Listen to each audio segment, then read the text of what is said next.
Pakinggan po ninyo ito yung mga posibleng mangyari at gagawin ng Committee on Justice sa oras na nga po na magsimula sila next week. Ang unang sinabing schedule, Monday, Tuesday, and Wednesday. Kasi February na yon next week.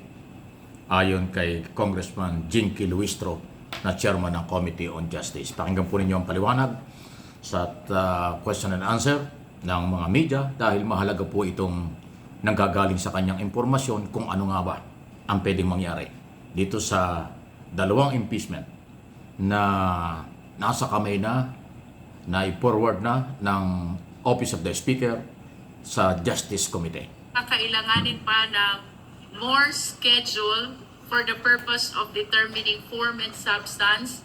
We will be scheduling more hearings on the succeeding week.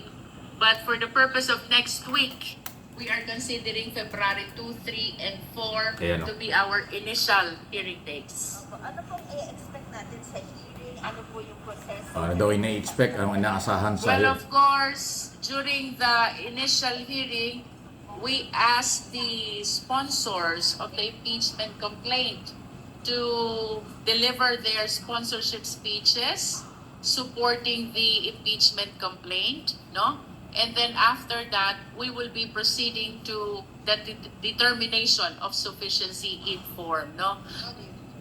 Okay, ito palagi kong sinasabi during interviews because I want to walk through the Filipino people about this process, no? Meron pong 5 steps na gagawin before the Justice Committee. Step 1 is the determination of sufficiency in form. Yan, no? Step 2 is the determination of Tapos na halos sufficiency yan. in substance. Dahil na-repair na sa kanyang Step committee. 3, when the responsive pleadings are complete and all the evidence are submitted and we determined already that the impeachment complaint is sufficient both in form and in substance, we shall proceed to the determination of sufficient basis to support the impeachment complaint. And as our step 4, we will be conducting the hearing proper. Doon sa ating hearing proper, i-invite ng complainants, ang witnesses, and even the respondent. I'm also being asked, paano kung hindi dumating yung respondent? It is actually his prerogative whether to come or not to come. Because just like any other respondent, this participation during the hearing is part of the right to due process. If he will choose not to come, that will be interpreted as a waiver of his right to be present during the hearing. As our 5th and last step, tapos na yung hearing proper, right? Ang ating last step will be the determination of whether or not there is probable cause which supports our impeachment complaint. After that determination, we're supposed to submit our committee report to the plenary. And the plenary shall vote by at least 1/3 of all the members, whether approved or otherwise, yung ating committee report. Yun, no? So, malinaw na dadaan talaga sa tamang proseso. Tatlong araw for next week. But as I have said, tatlong araw sa February nga, sabi ko, di ba? February 2, 3, and 4. Yung unang mga binanggit niya, tapos na. Dumaan sa Secretary General's Office, yung impeachment 1 and 2, at dumating na sa Speaker, na-repair na, ngayon nasa committee na. So malinaw po yun. Yun nga susundan. Pero di ba, nabanggit ko na isang araw na pag dumating ang invitation kay Pangulong Marcos para humarap dyan sa hearing na yan, ang sabi ng Malacanang, bibigyan ng panahon ng Pangulo. Haharap siya sa hearing. As of now, yan ang statement. Kung mababago, hindi natin masasabi.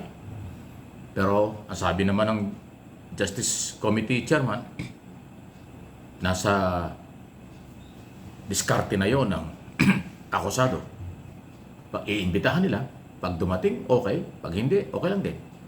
Pero sabi ng Malacanang, bibigyan ng panahon. Sa ngayon, yan ang posisyon. Darating ang Pangulo kapag siya inimbitahan para sagutin ang lahat. At palagay ko naman, yan ang pinakamaganda.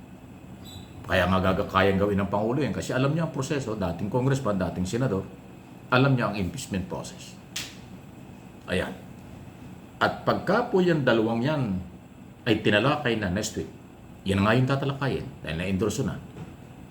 Pag nag-umpisa ang pagtalakay ng Committee on Justice, doon na po magsisimula ang 1-year ban o 1 year. 1 impeachment per year. So kung hindi makakahabol yung kampo ng mga anti-Marcos Duterte camp, yung kanilang impeachment, garbage na yan, basura na yan. Matitinig na naman natin dyan yung mga batikos na bias ang Kongreso, pinagtakpan ng Kongreso. Yan naman ang linya nila eh.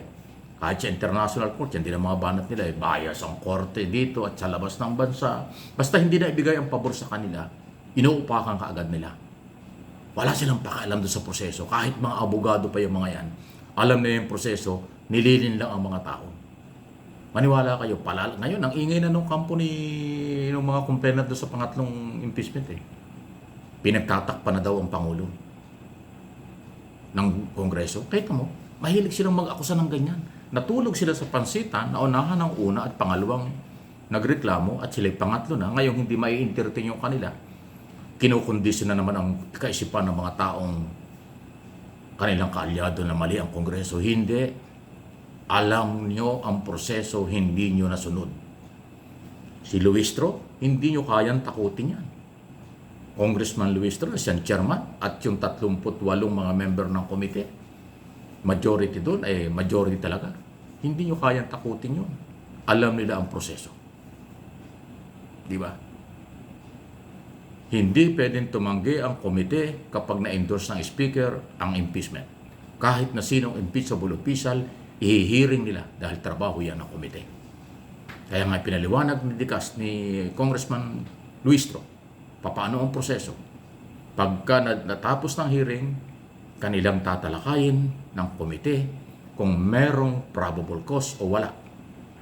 Pag nagbotohan sila at nag-decide ang komite na merong probable cause, i-refer sa plenaryo for voting para magbotohan ang lahat ng membro ng Kongreso at kailangan dyan 1/3 vote ng 325 yata congressman. Kung ilan ang 1/3 nun, 120 ba, 110, yun ang kailangang suporta para matransfer sa Senado ang article of impeachment. Masalimuot po ito, isyong ito. Political masyado. Kaya abangan natin, mula Lunes magsisimula na ito. Live yan, hindi pwedeng hindi. Sa social media at sa media. Ang pagtalakay dyan. Kabang-abang ito. Although ito parang hindi maganda sa business community, political stability, pero yan ang sinasabi ng batas eh. Impeachment against impeachable official, pag may nagreklamo, kailangan pakinggan. Pero may proseso. Hindi pwedeng higit sa isa ang impeachment every year. Kaya nga yung kay Sara Duterte, di ba? Next week, tapos na yung 1 year. Sa loob ng isang taon, walang panibagong impeachment. Kasi alam nila, isa lang ang kailangan. Kaya, pagpasok ng February, kung may magpapile, pwede na uling kasuhan. Pwede na kung impeachment complaint against Sara Duterte.